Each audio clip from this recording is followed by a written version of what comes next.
ఈరోజు రాష్ట్ర ప్రజలందరికీ కూడా కళ్ళు బైర్లు కమ్మే ఒక నిజాన్ని చెప్తా. లాస్ట్ రిజీమ్లో ఒక 5 సంవత్సరాల కాలంలో ఒక నియంత్రణ పరిపాలించేయడానికి ఇది ఒక ఉదాహరణ. ఇప్పుడున్న జనరేషన్ మన పేరెంట్స్ ద్వారా కానీ గ్రాండ్ ఫాదర్స్ ద్వారా కానీ ఎవరి ద్వారా అన్నా కానీ ఇప్పుడు యూట్యూబ్లు చూస్తున్నాం, ఇవన్నీ చూస్తున్నాం కాబట్టి ఎంతోమంది నియంత్రణల గురించి విన్నాం, ఎంతోమంది వరల్డ్ రిచెస్ట్ పీపుల్ గురించి విన్నాం.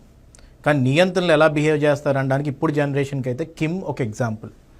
ఒక ఐలాండ్లో ఒక ప్యాలెస్ కట్టాడంట, ఆ ప్యాలెస్ ఎవరికి తెలియకుండా ఉంచుతాడంట, పెద్ద పెద్ద ఫెన్సింగ్లు పెడతాడట, పెద్ద పెద్ద లగ్జీరియస్ ప్యాలెస్లు కడతారట అని చెప్పి విన్నాం తప్ప ఎప్పుడు మన కళ్ళతో చూడలే.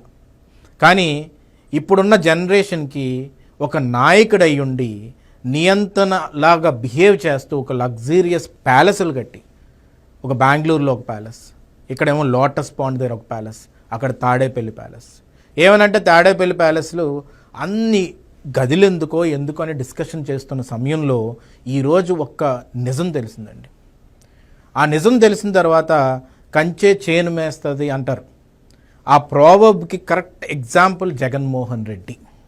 ఎందుకు నేను మాట అంటున్నానంటే, మనం పొలం కొనుక్కున్నప్పుడు కానీ ఎక్కడన్నా ఫీల్డ్స్ కొనుక్కున్నప్పుడు కానీ ఏదైనా ల్యాండ్ కొనుక్కున్నప్పుడు ఒక ఫెన్సింగ్ వేస్తాం. ఆ ఫెన్సింగ్ ఏమీ ఆ భూమి కంటే ఎక్కువే ఉండదు. వేస్తే కర్రలతో కానీ కడియలతో కానీ రాళ్ళతో కానీ ఫెన్సింగ్ వేస్తాం. కానీ ఈ నియంత్రణ మాత్రం ఫెన్సింగ్ని మొత్తం ప్యాలెస్ మొత్తం వేయించాలని చెప్పి డిసైడ్ అయ్యాడండి. డిసైడ్ అయిన తర్వాత ఈ ఒక్కసారి మనం ఇది చూస్తే ఇదంతా ప్యాలెస్ ఉంటాయి. ఈ ప్యాలెస్ చుట్టూరు ఒక గ్రీన్ ఫెన్సింగ్, ఒక ఐరన్ ఫెన్సింగ్. ఐరన్ ఫెన్సింగ్తో పాటు మనం క్లియర్గా అబ్జర్వ్ చేయొచ్చు, ఇక్కడ వెహికల్స్ వెళ్ళినప్పుడు కానీ మెయిన్ రోడ్డుకి మొత్తం కూడా ఒక డయాగ్నల్గా తీసుకొని ఫెన్సింగ్ మొత్తం కూడా వేయడం జరిగింది. ఈరోజు ఈ విధంగా ఫెన్సింగ్ వేసే సీఎంని ఎక్కడన్నా మనం చూస్తామా? ఎవరన్నా కానీ ఏదైనా క్రిమినల్ యాక్టివిటీస్ చేస్తేనే, లేకపోతే ఇంకో యాక్టివిటీస్ చేస్తేనే ఈ విధంగా ఇల్లుని కప్పేసుకోవాలి, ఇల్లుని మూసుకోవాలని చూస్తారు. మొన్న ఋషికొండ దగ్గర కూడా మన నాయకులందరూ వెళ్ళి అక్కడ నిజాల్ని బయటికి చూపెట్టినప్పుడు అక్కడ ఉన్న టబ్బు కానీ ఒక బాత్రూమ్ కానీ చూస్తే ఎంత ఎసెఫ్టీలో కట్టారండి, ఎంత లగ్జీరియస్గా కట్టారండి. అవన్నీ కూడా బయటకు రాకుండా ఎలా ఆపారనేది ఇప్పటికీ కూడా ఎవరికి అర్థం కాదు. అందుకని ఈరోజు నేను ఒక నిజాన్ని బయట పెట్టబోతున్నాను. ఆంధ్రప్రదేశ్ ప్రజానికాన్ని మొత్తానికి కూడా ఒక నాయకుడు అనేవాడు by the people for the people అంటారు. మన కాన్స్టిట్యూషన్లో కూడా మనకు చెప్తారు ఇంటిగ్రిటీతో బతకాలని. కానీ ఈరోజు మనం చూస్తే ఎంత దౌర్భాగ్య విషయం అంటే, ఈరోజు ఈ ఫెన్సింగ్కి సుమారుగా 12,85,00,000 రూపాయలు ఖర్చు పెట్టాడండి ఈ నియంత్రణ జగన్మోహన్ రెడ్డి. 12,85,00,000 రూపాయల ఎక్కడన్నా కూడా విన్నామా? ఎక్కడన్నా చూసామా? అసలు దేశంలోనే కాదు ప్రపంచంలోనే ఎక్కడన్నా కానీ ఈ ఫెన్సింగ్కి, ఒక ఇల్లు ఫెన్సింగ్కి 12,85,00,000 రూపాయలు డైరెక్ట్గా ప్రభుత్వం డబ్బుని ఖర్చు పెట్టి జీవో రిలీజ్ చేయించి, అంటే ఆ అధికారుల మీద ఎంత ప్రెజర్ పెట్టుంటాడండి. అసలు ఎవరన్నా మన ఇంట్లోకి ఒక ఇంటికి ఫెన్సింగ్ వేయాలంటే చెప్తే వాడు వచ్చి 12 కోట్లు అవుతుంది అనేసరికి అమ్మో ఎందుకు బాబు ఇల్లు కట్టుకుంటారా బాబు దాని బదులు అంటాం. కానీ ఈరోజు తన జేబులోంచి డబ్బు తీసేకంటే ప్రభుత్వ డబ్బుని ఎంత లగ్జరీస్గా వాడాలి, ఏ విధంగా ఎక్స్పెరిమెంటల్గా వాడాలి, ఇన్నోవేటివ్గా వాడాలని చెప్పి ఆలోచన విధానం, అంటే అలా బతకడానికి కూడా ఒక ల్యాబొరేటరీ పెట్టుకున్నాడు.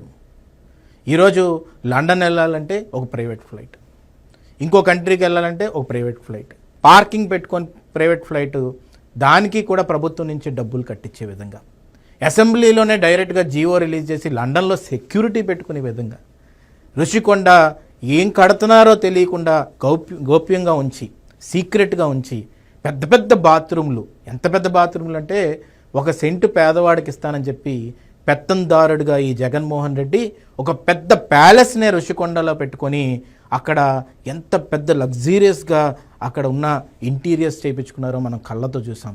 కానీ ఇది మాత్రం ఒక సర్ప్రైజింగ్ విషయం.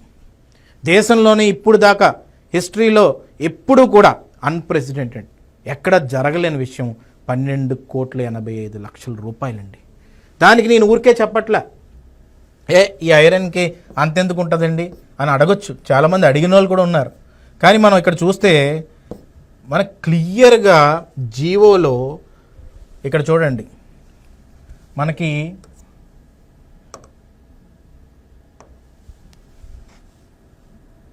2019 2020 మధ్యలో 30/5/2019 డేట్ రోజు నుంచి మనం చూస్తే పేమెంట్స్ రిలీజ్ చేసుకుంటూ మనకి సుమారుగా 12,85,00,000 రూపాయలు ఈరోజు రిలీజ్ చేసినట్టు క్లియర్గా ఇక్కడ జీవోలో ఉంది. ఇంకంతకంటే దారుణం ఇంకోటి ఉంటుందండి. నాకు ఇప్పుడు ఒక్కసారి ఆలోచన వచ్చింది ఏంటంటే, అంబేద్కర్ విదేశీ విద్యని నువ్వు క్యాన్సిల్ చేసావే, కానీ ఆ అంబేద్కర్ విదేశీ విద్యలోని ఇదే 12,85,00,000 రూపాయలు కానీ మీరు ఒక్కసారి ఆలోచించి కానీ మన పిల్లలకు ఖర్చు పెట్టుంటే మనకి ఈరోజు ఎంతమంది చదువుకునేవారండి? మీరు అబ్జర్వ్ చేస్తే 12,85,00,000 రూపాయలు అంటే ఒక ఫెన్సింగ్కి ఆ వ్యక్తి కనపడకుండా ఉండడానికి, ఆ వ్యక్తి ఇల్లు ఎవరికి కనపడకుండా ఉండడానికి, మళ్ళీ ప్రజానాయకుడు అని చెప్పుకోవడం, పెత్తందారులకి పేదవాళ్ళకి యుద్ధం అవుతుందని చెప్పుకోవడం. ఇప్పుడు క్లియర్గా అర్థమైంది కదండి, 12,85,00,000 రూపాయలు ఖర్చు పెట్టేవాడు ఫెన్సింగ్కి పెత్తందారుడు. పేదోళ్ళు ఎవరండి? మనందరం, ప్రజలందరూ. మన డబ్బు ఏదైతే ట్యాక్స్ రూపంలో కడుతున్నామో ఆ ట్యాక్స్ రూపంలో కట్టిన డబ్బుని ఈరోజు తన ఫెన్సింగ్కి వాడుకొని, తన బాత్రూములకు వాడుకొని, తను టబ్బులకు వాడుకొని, విలాసాలకు వాడుకొని, ఈరోజేమో 12,85,00,000 రూపాయలు నాకు తెలిసి అంబేద్కర్ విదేశీ విద్య ద్వారా ఒక స్టూడెంట్ని అమెరికా పంపించినా, ఏ ఫారెన్ కంట్రీకి పంపించినా సుమారుగా 15 లక్షల రూపాయలు ఖర్చు అవుతుంది.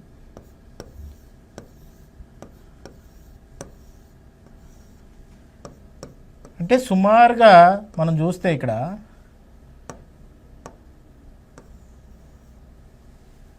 85 మందిని మనం విదేశాల్లో చదివించవచ్చు. ఒకసారి నాకు గుర్తొచ్చిందండి, చంద్రబాబు నాయుడు గారు ఒక పర్యటనకి వెళ్ళినప్పుడు నూజివీడులో ఒక రచ్చబండ టైప్ ఆఫ్ కార్యక్రమంలో ఒక చెట్టు దగ్గర కూర్చున్నప్పుడు ఒక వ్యక్తి వచ్చాడు. అన్నా, నేను ఒక సంవత్సరానికి ఒక 60 లక్షల పైనే సంపాదిస్తున్నాను, ఈరోజు అంబేద్కర్ విదేశీ విద్య ద్వారా నన్ను పంపించారు మీరు లండన్కి అని చెప్పాడు. ఆ రోజు 12 లక్షల రూపాయలు ఇవ్వడం వల్ల నేను లండన్ వెళ్ళాను, ఆ ఖర్చులకు సరిపోయి అక్కడ జాబ్ చేసుకుంటున్నాను అంటే ఆయనకి ఎంతో ఆనందం వేసింది.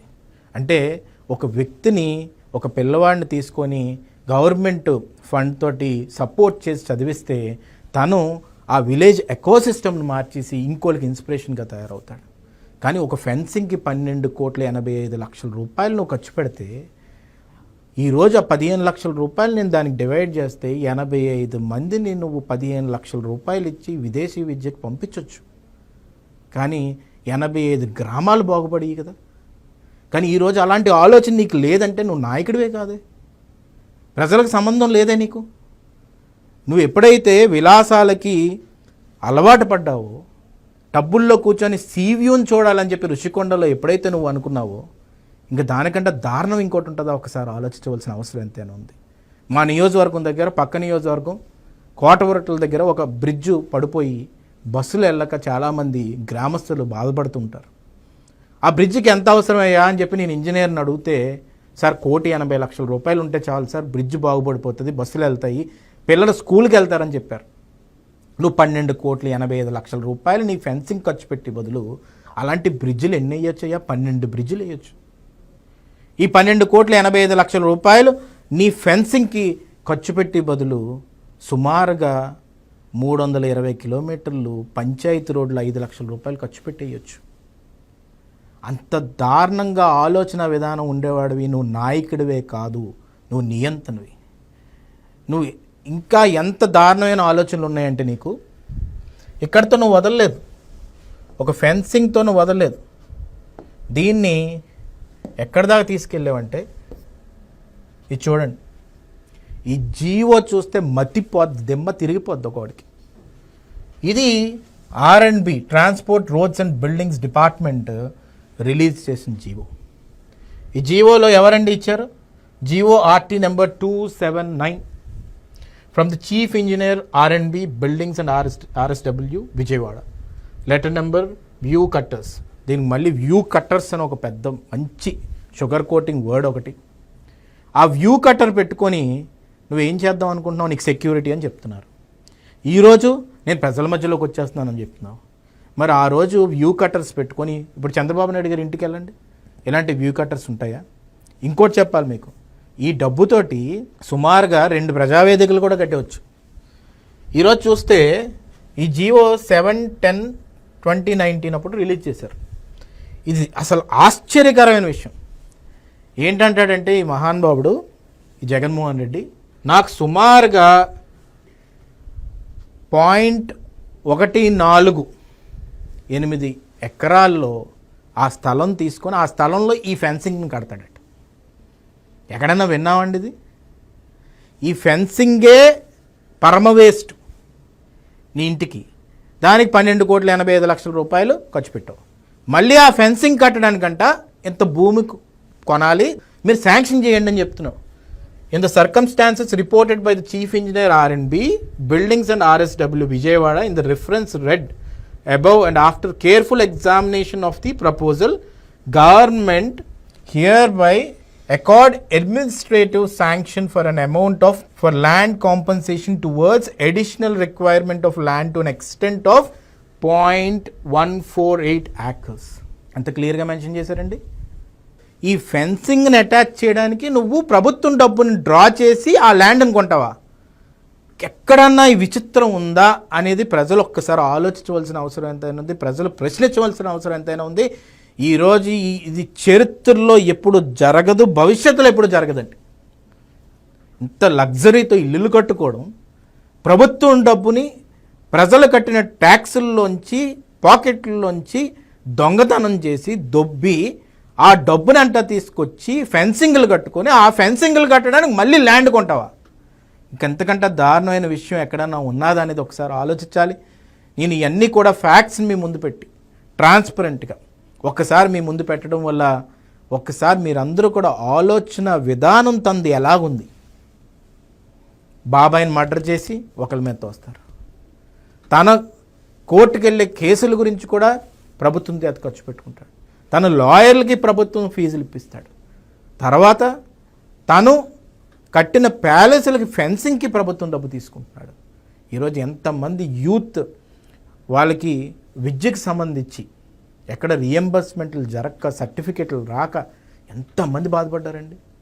ఈరోజు నువ్వు రెడ్ బుక్ అని ఎవరైతే అధికారులు తప్పు చేస్తే ఆ తప్పు చేసిన వాళ్ళు ఏదన్నా కానీ రూల్స్ని ఉల్లంఘిస్తే వాళ్ళ మీద యాక్షన్ తీసుకోవడానికి రెడ్ బుక్ అని లోకేష్ గారు తీసుకొస్తే ఆయన్ని ఇన్స్పిరేషన్గా తీసుకొని నువ్వు గుడ్ బుక్ అని ఏదో పెట్టావే.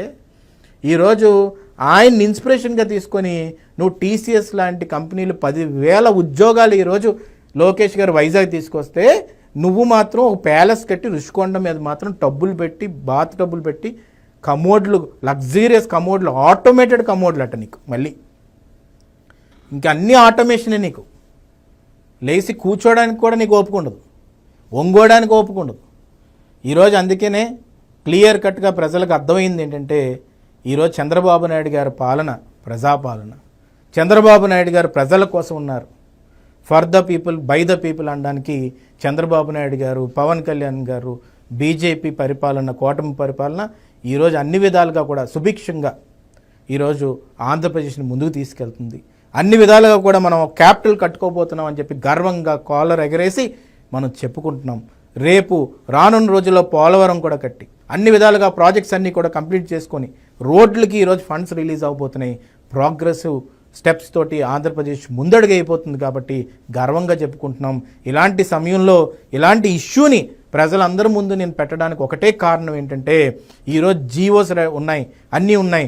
తను ఒక్క ఫెన్సింగ్కి ఈరోజు సుమారుగా 12,85,00,000 రూపాయలు ఖర్చు పెట్టి దాన్ని ఫెన్సింగ్ని ఫిక్స్ చేయడానికి తీసుకున్నాడంటే ఎంత దారుణమైన విషయం అనేది ఒకసారి ఆలోచించాలి.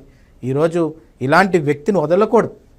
సుమారుగా 15,50,00,000 రూపాయలు ఓన్లీ తను ఇల్లు కవర్ చేయడానికి ల్యాండ్కి దీనికని చెప్పి వాడాడంటే దాంతోపాటు ఎగ్ పఫ్స్కి మీకు తెలుసు 3 కోట్ల పైన వాడాడు. ఎగ్ పఫ్లకి కేకులకి ఏంటంటే ఇవన్నీ అసలు మన డబ్బులా లేకపోతే తన డబ్బులు అనుకున్నాడా?